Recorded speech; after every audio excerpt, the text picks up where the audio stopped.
kita ini tumbuh mengikuti jejaknya Pak Prabowo dalam politik. Rasanya kita semua ini, mulai dari Bapak ikut konvensi Golkar, kemudian mendirikan Gerindra, kemudian maju Megapro, maju dan seterusnya sampai akhirnya Bapak terpilih.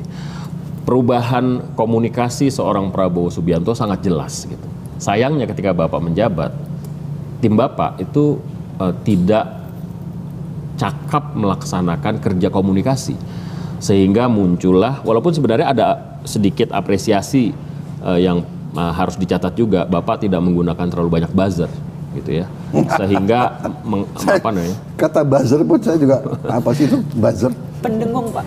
Pendengung orang ya di sosial media, Pak. Sosial media. Jadi biasanya kalau misalnya mau menghentikan media arus utama untuk mengkritisi, menggunakan buzzer dulu. Tapi kan ada juga robot ya. Iya, bisa. Justru bisa pakai robot. Buzzer tuh ada robot, ada manusia. Gitu. Intinya sih itu salah satu apresiasi. Mungkin saya harus pakai buzzer mulai sekarang.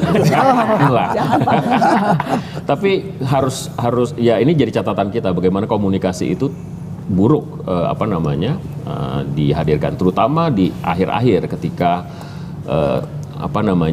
media dikirimi bentuk teror ya, dan dijawab oleh salah satu orang yang seharusnya merepresentasi langsung Bapak gitu ya. Ketua kantor komunikasi presiden itu kan representasi langsung Pak Prabowo. Apa yang disampaikannya itu harusnya menjadi persepsi dari seorang presiden. Ya, saya nggak yakin Pak Presiden bilang ya udah kalau misalnya dapat kepala babi dimasak aja gitu.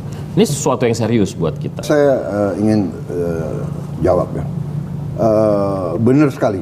Saya akui bahwa menurut pendapat saya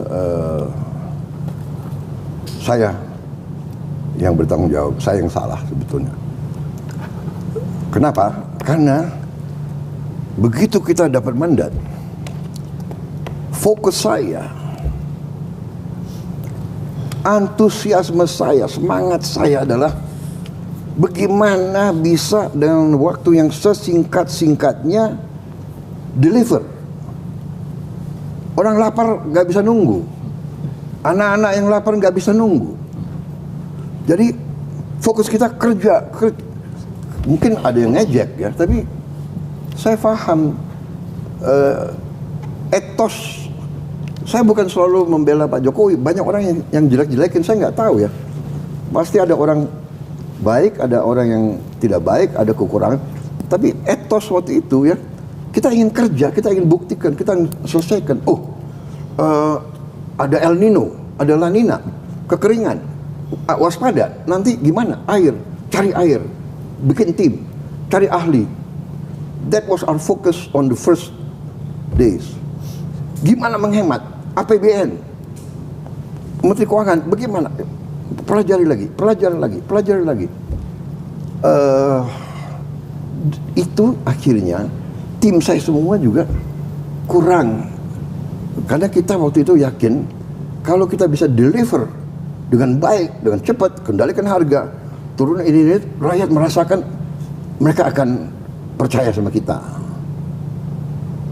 Nah, ternyata itu, makanya saya anggap ini mungkin salah saya tidak terlalu ya, kalau Anda perhatikan kemana-mana saya pergi, saya nggak ada wartawan yang embed sama saya dan sebagainya.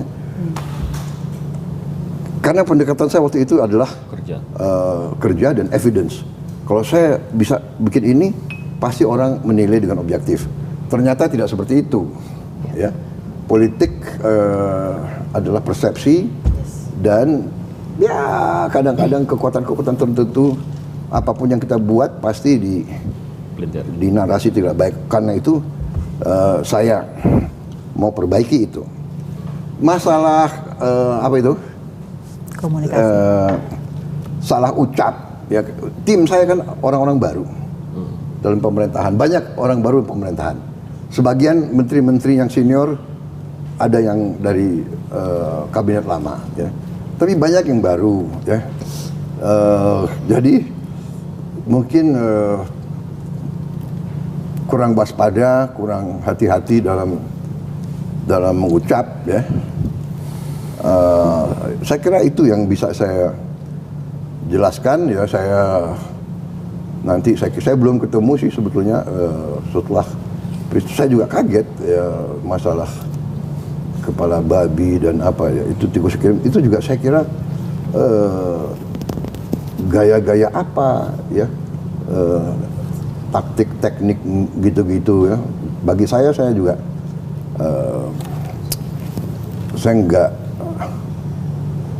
nggak terlalu percaya bahwa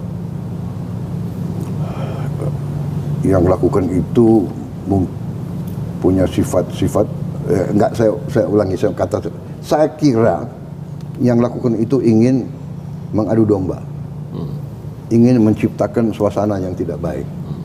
Menurut saya itu, ya. Tapi benar itu ucapan yang menurut saya teledor itu ya keliru itu. Ya saya kira beliau menyesal. Ya. Tapi ini alasan yang saya bisa kasih adalah mungkin ya karena baru dalam posisi pemerintahan yang selalu disorot. Jadi kadang-kadang orang yang dari dunia perencana atau dunia survei atau dunia akademis muncul di panggung publik kurang cepat menyesuaikan menurut saya. Oke, terima kasih. Saya itu jawaban saya kepada itu. Tapi bahwa komunikasi kurang baik itu sebetulnya saya anggap itu saya yang bersalah karena fokus kita deliver kerja rakyat nunggu apa keputusan.